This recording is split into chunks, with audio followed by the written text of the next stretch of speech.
আজ বিশ্ব বাঘ দিবস। সবাই হই সচেতন, বাঘ করি সংরক্ষণ। এ প্রতিবাদে বিশ্বের অন্যান্য দেশের ন্যায় বাংলাদেশে দিবসটি পালিত হচ্ছে। এ উপলক্ষে রাজধানীর মিরপুরে জাতীয় চিড়িয়াখানায় এক বর্ণাঢ্য র্যালি অনুষ্ঠিত হয়। র্যালিতে মৎস্য ও প্রাণী সম্পদ প্রতিমন্ত্রী সুলতান সালাউদ্দিন টুকু, মন্ত্রণালয়ের সচিব মোহাম্মদ দেলোয়ার হোসেন ও প্রাণী সম্পদ অধিদপ্তর মহাপরিচালক মোহাম্মদ শাহজামান খান সহ প্রাণী সম্পদ মন্ত্রণালয়ের বিভিন্ন স্তরের কর্মকর্তাগণ অংশগ্রহণ করেন। র্যালি শেষে মৎস্য ও প্রাণী সম্পদ প্রতিমন্ত্রী বলেন, প্রাণ প্রকৃতির ভারসাম্য রক্ষা করতে বাঘ ও বাঘের আবাসস্থল সংরক্ষণ করতে হবে। বন্যপ্রাণীর সংরক্ষণে সকলকে সচেতনভাবে কাজ করার আহ্বান জানান প্রতিমন্ত্রী।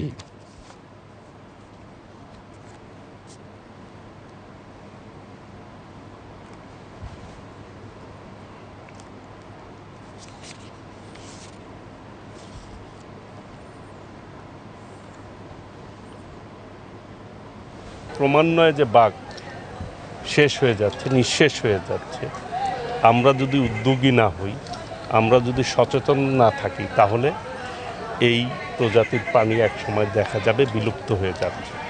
সেই সচেতনতা সৃষ্টি করার জন্য, বাঘকে সংরক্ষণ করার জন্য আজকের এই দিবসটি পালন করছি আমরা।